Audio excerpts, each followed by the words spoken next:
What's up, marketers? One of the most common questions I get asked is, what are your best practices for creative on Meta ads? And sure, there's the easy stuff like design, text, or the technical best practices or specs. You know, the kind of stuff like this. But what I'm talking about is how to actually develop creative that converts. How can you really put your best effort forward with a creative to develop something that actually makes customers want to buy from you? It's a whole lot trickier than making sure that you have a 1x1 and a 9x16 of each image. So these are going to be my 7 best creative practices. And a huge thanks to Storyblocks for sponsoring this video. They play a huge role in helping out one of these steps particularly. I'm also going to be showing you a peek at what my real life creative checklist looks like at the end of this video. It's only ever been available in my performance creative course, so be sure to stay to the end to see that. So let's go ahead and start with number 1. You have to have an understanding of the top performing formats on paid social, and you have to make the decision on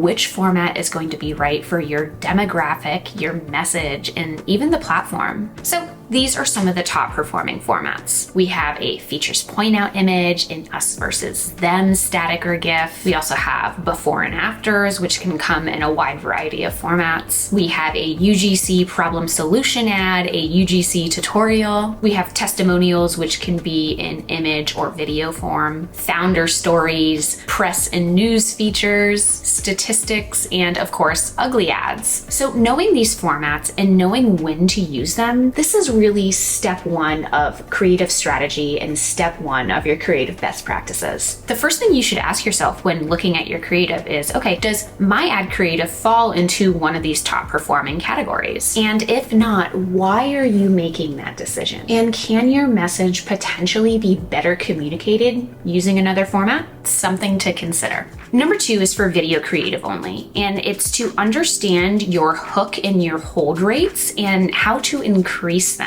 So your hook rate is going to determine how good you are at getting people's attention. Essentially, this is the percentage of all impressions who watch the first 3 seconds of your video. And your hold rate is going to tell you how good you are at keeping or maintaining that attention. So this is going to be the percentage of impressions that watch up to 15 seconds of your video.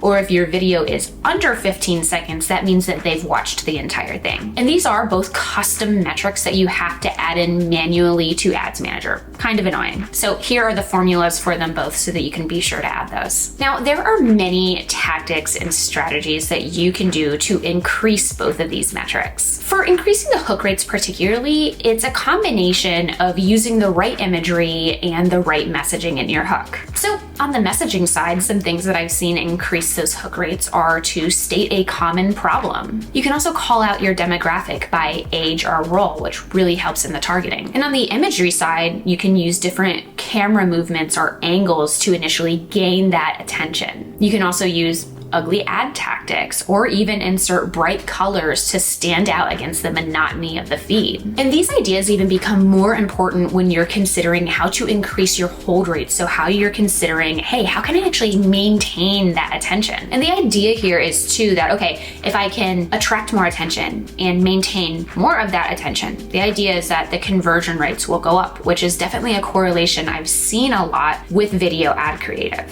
So some of the problems that I often come up against with video creative is that, number 1, the pacing is off, or they have bad B-roll or no B-roll at all. So instead of waiting a few weeks to get more creator content, or my God, schedule another shoot, which can really delay things and cost a ton of money, I just use Storyblocks. Storyblocks has everything that you need to make better ad creative that converts. They have a curated stock library, professional video editing templates for your favorite program, including After Effects, Premiere Pro, and Apple Motion. They also have sound effects and motion graphics, which can include things like title animations, overlays, and logo reveals. So for hook rates particularly, here's how I use Storyblocks. So if I'm working with a brand and I'm like, we're not doing a good job at stopping the scroll here, we need more color, we need more texture, we need to really agitate that problem more, I will actually go into Storyblocks and see if they have any additional footage that could stand out better than anything we currently have on hand. And my little hack here is to think about texture plays that feel oddly satisfying. I know this is a term that we've used a lot over the years when talking about creating content for paid social. So I like to look at the squeeze footage, or even the paint or paint splash footage. Even just adding a few of these clips alongside creator content, this has gone a long way in producing more creative that actually converts for the platform. And for increasing hold rates when I need to increase the pacing or increase the amount of B-roll, I like looking at clips that can help add emotion, or integrating footage that can communicate more of a background or a setting. Also, more texture plays can be really effective here. Now, the big thing that I love about Storyblocks is that you are in the clear on all things legal. Anything that you download with Storyblocks is 100% royalty free. It's literally the best coverage in the industry, and you don't have to worry about double checking that you still have the rights. Which, as someone who used to run a creative team for ages, this just makes it way easier. To get started with unlimited stock media downloads at one set price, head to storyblocks.com/Dara Denney or click the link in the description. Now, number 3, when it comes to creative best practices, is you need to use messaging directly from your customers. And you'll need a system to extract that information, right? You're gonna need to make sure that you're routinely going through and looking at your reviews from people who've ordered your product and left a review on the website, going through your ad comments to see how people are perceiving your brand, or if any other reviews from your customers got placed there instead of the website. I go through a process that's called customer review mining. So I actually categorize the different types of hints and clues that my customers are leaving inside of their reviews. Here's a quick slide to show you exactly what I mean. So we have a pain point, pre-purchase. So what type of pain was your customer experiencing before they bought your product? Also, the trigger, which can also be known as the discovery. So what actually caused them to buy, and how did they discover your brand? I also like to find failed attempts. So what were some of the other things that they tried to solve their problem that didn't end up working for them? That can really help twist the knife a little bit more and make their problem seem more urgent. And of course, we want to look for those transformations, right? We want to see their better life realized. And my expert tip here is to look out for those golden nugget reviews. Those are the reviews that are super special, that stick out in your mind, and honestly couldn't possibly be manufactured by a brand or a team member. You should never ever make up testimonials. I often find that sometimes when teams are lost in the sauce on their ad creative, one of the big things I realize that they're doing incorrectly is they're not actually using that messaging directly from their customers. And number 4, like and subscribe to this channel. No, seriously, I show hundreds and hundreds of ad creatives on this channel every single month. I release one video every single week on Tuesday or Wednesday mornings. So you will be in great company if you are trying to grow your brands on paid social, particularly if you're trying to crack the creative nut. And number 5 is actually going to zoom in on one of the most popular formats right now, which are ugly ads. And I believe that you have to have a balance of ugly performance ads and your branding and how you're actually trying to stick out in the sea of your competitors. You know, there is a really big debate between performance creative versus branding creative and just growth in brand teams in general. And I often find that the brands who do the best are the ones that are wildly experimental, and they're down to do ugly ads. They're down to test this new and exciting format, but they also stay true to their brand, and they are a little bit aspirational. And they, you know, as much as they are putting out these type of post-it note ads, they're also trying things that are a little bit more elevated. I find that sometimes when brands just decide, okay, we're gonna do ugly ads only, that it's not actually the ugly ads that are the problem, it's the teams that are the problem, and they get a little bit of lazy with their output because they just kind of think that they can throw anything against the wall. That's just my kind of hot take. Very hot.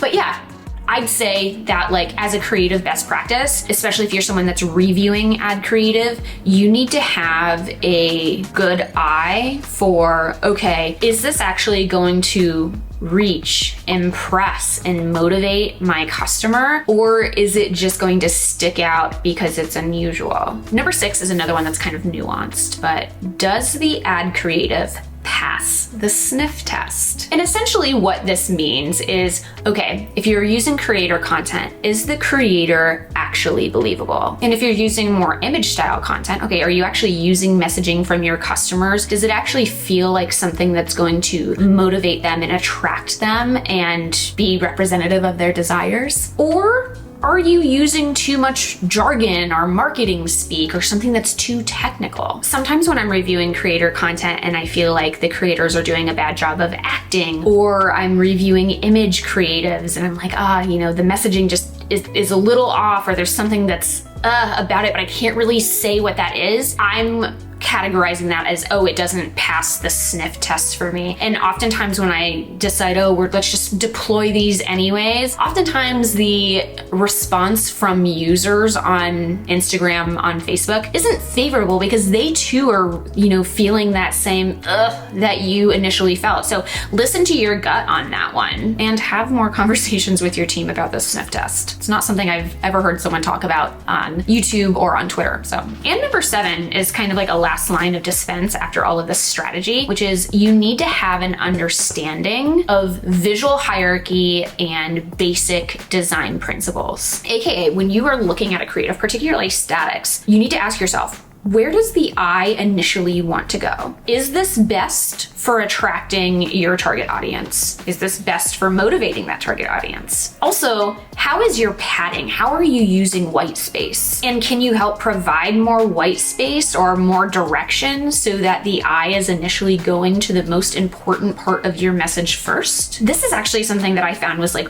one of the hardest things to teach creative teams, particularly video editors. Most times I feel like designers really understand this, but it's a little bit harder, I think, to teach video editors this, to teach media buyers this, and to even teach creative strategists this. So this is something that I find myself really trying to brush up on teams with, and it's something that I kind of have an eagle eye for. And finally, when it comes to creative best practices, it's going to be a little different for every single brand, right? Every single brand is going to have certain do's and don'ts, which is why having a checklist is really super, super important. So I have a creative QA checklist that I used when I was managing creative teams, and that I still use to this day when I am working with brands. So in a few steps, right? We have step 1, the basics. Look at the asset in its entirety, watch the asset in its entirety, and get the dumb, stupid shit out of the way, right? Are the timelines correct? Are the sizes correct? Are the safe zones being respected? Look at all this text. Look for the spelling mistakes, the right font, the auto captions, all that stuff. Also, listen to the asset with headphones. Sometimes it will sound different. I've even had this happen to me on YouTube recently. And of course, did you follow brand guidelines? This one's a little hard.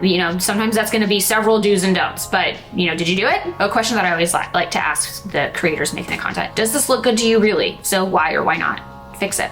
The second step is like those performance boosters. So these are going to be the things that I've found to really increase conversion rates on creative. So do you have that engaging hook? Is your pacing quick enough? Does the storyline make sense? And then, okay, let's look at performance boosters. Is there a way that we can inject a little bit more human desire here to make this more effective? And then for images particularly, look at the asset. Determine where your eye is going first. Also look at the asset on your phone. Is it easy to read? Can you cut out any words? One of the biggest things that I often give people feedback on is, hey, it's too wordy, or the padding isn't correct, or we really need to get rid of a lot of fluff here. And of course, the do's and don'ts. This is going to be specific to every single brand, and oftentimes this ends up being the longest checklist. So every time you end up doing a creative test, or every few creative tests, you're going to have learnings. You're going to have things that the brand likes or doesn't like. Be sure to add those in so that you're not reinventing the wheel every single time, because that's not fun. Again, huge thanks to Storyblocks for sponsoring this video. I also use them routinely on this channel. That's where I get a lot of the B-roll and a lot of the extra sizzle. Seriously, they have really helped me out in several pinches when it comes to ad creative as well. So be sure to check them out in the link in the description bar below. I'll see you guys next week. Bye.